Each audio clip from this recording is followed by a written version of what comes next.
Hey dears, NEET എക്സാമിന് നിങ്ങൾ എങ്ങനെ പോകണം? അതായത് നമ്മുടെ NEET എക്സാമിന്റെ ഡ്രസ് കോഡ്.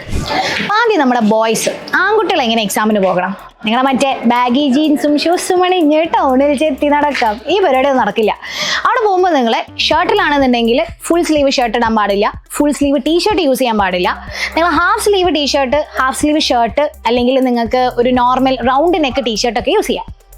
പിന്നെ ഒരുപാട് പ്രിന്റുകളുള്ള ഷർട്ടൊന്നും യൂസ് ചെയ്യാൻ പാടില്ല, ഒരു നോർമൽ പ്ലെയിൻ സാധനം. ഓക്കെ, ഇനി പാൻസിന്റെ കാര്യത്തിൽ പറയുകയാണെന്നുണ്ടെങ്കിൽ ജീൻസ് നിങ്ങൾക്ക് ഉപയോഗിക്കാം, നോർമൽ പാൻസ് ഉപയോഗിക്കാം. പക്ഷെ ജീൻസ് ഉപയോഗിക്കുകയാണെങ്കിൽ തന്നെ ഒരുപാട് പ്രിന്റുകളില്ല, അല്ലെങ്കിൽ അവിടെയും ഇവിടെയും മറ്റേ കീറലൊക്കെ ഉള്ള ജീൻസ് ഒക്കെ ഉണ്ടല്ലോ, ഇതൊന്നും ഉപയോഗിക്കാൻ പാടില്ല. Normal jeans, normal shirt.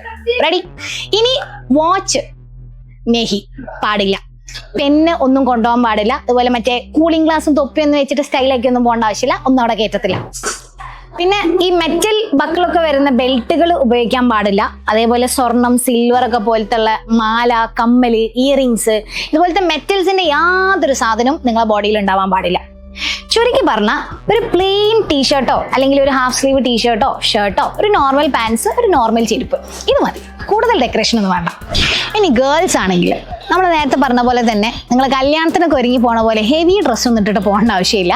Normal dress ഇട്ടിട്ട് പോവുക. ചുരിദാർ ആണെന്നുണ്ടെങ്കിൽ ഫുൾ സ്ലീവ് ചുരിദാർ ഇടാൻ പാടില്ല, ഹാഫ് സ്ലീവ്, ഏകദേശം ഈ ഒരു സ്ലീവൊക്കെ അവർ സമ്മതിക്കേണ്ടതാണ്. പിന്നെ ഒരുപാട് പ്രിന്റുകളുള്ള ഡ്രസ്സൊന്നും ഇടാതിരിക്കാൻ ശ്രദ്ധിക്കുക. അതായത് ലെറ്റർ പ്രിന്റുകൾ, അല്ലെങ്കിൽ ഏതെങ്കിലും ചെറിയ എന്തെങ്കിലും ആനിമൽ പ്രിന്റ്സോ അങ്ങനെ കുഞ്ഞു കുഞ്ഞു പ്രിന്റുകളൊക്കെ വരുന്ന പ്രിന്റുകളുള്ള സാധനം കംപ്ലീറ്റ് അങ്ങ് ഒഴിവാക്കിക്കോ. എന്തിനാ അപ്പം ഇതൊക്കെ? എക്സാം എഴുതാനല്ലേ. പിന്നെ ഒരുപാട് ലെയറുള്ള അല്ലെങ്കിൽ പ്ലീറ്റുകളുള്ള ടോപ്പുകളൊന്നും ധരിക്കാൻ പാടില്ല. പിന്നെ റിലീജിയസ് ആയിട്ട് പർദ്ദയൊക്കെ ഉപയോഗിക്കുന്ന ആൾക്കാരാണെന്നുണ്ടെങ്കിൽ അതിനൊരു കുഴപ്പമില്ല. പക്ഷെ 1 മണിക്കൂർ മുന്നേ നിങ്ങൾ എക്സാം ഹാളിൽ എത്തിയിട്ട് ചെക്കിങ്ങിന് വിധേയരാകണം, അത്രേ ഉള്ളൂ.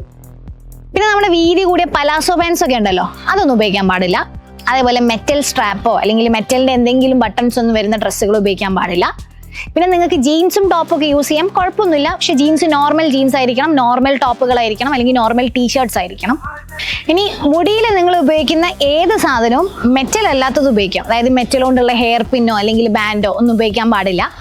അതേപോലെ സ്വർണം കൊണ്ടോ സിൽവർ കൊണ്ടോ ഉള്ള ഓർണമെന്റ്സ് ഒക്കെ ഒഴിവാക്കുക. അതായത് ഇയറിങ്സോ കമ്മലോ മാലയോ ഇതൊന്നും ഉപയോഗിക്കാൻ പാടില്ല. മെറ്റൽ കൊണ്ടുള്ള ഒരു സാധനവും നിങ്ങളുടെ ബോഡിയിൽ ഉണ്ടാകാൻ പാടില്ല.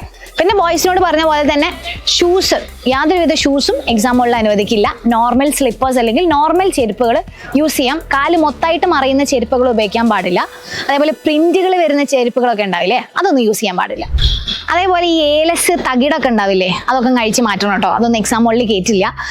ചുരുക്കി പറഞ്ഞു കഴിഞ്ഞാൽ സിമ്പിളായിട്ട് ഡ്രസ്സ് ചെയ്തിട്ട് പോവാം. നോർമൽ പ്ലാൻസ് അല്ലെങ്കിൽ നോർമൽ ചുരിദാർ, നോർമൽ പ്ലെയിൻ ആയിട്ടുള്ള ഒരുപാട് പ്രിന്റുകളൊന്നും ഇല്ലാത്ത പ്ലെയിൻ ആയിട്ടുള്ള ഡ്രസ്സ് ഉപയോഗിക്കാം. മെറ്റലും കാര്യങ്ങളൊക്കെ ശരീരത്തിൽ നിന്ന് ഒഴിവാക്കുക. ഇത്രയും ശ്രദ്ധിച്ചാൽ മതി.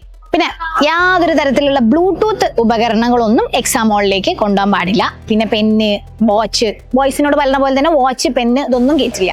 അപ്പൊ ഇത്രയും കാര്യങ്ങളാണ് നീറ്റിന് ഡ്രസ്സ് ചെയ്യുന്ന സമയത്ത് നിങ്ങൾ ശ്രദ്ധിക്കേണ്ടത്. കാര്യമായിട്ടൊന്നുമില്ല, സിമ്പിൾ ആയിട്ട് ഡ്രസ്സ് ചെയ്ത് പോവുക, അത്രേ ഉള്ളൂ. അപ്പൊ ബാക്കി അപ്ഡേറ്റ്സും കാര്യങ്ങളൊക്കെ നമ്മുടെ ചാനലിൽ വരുന്നതായിരിക്കും. So stay tuned and by.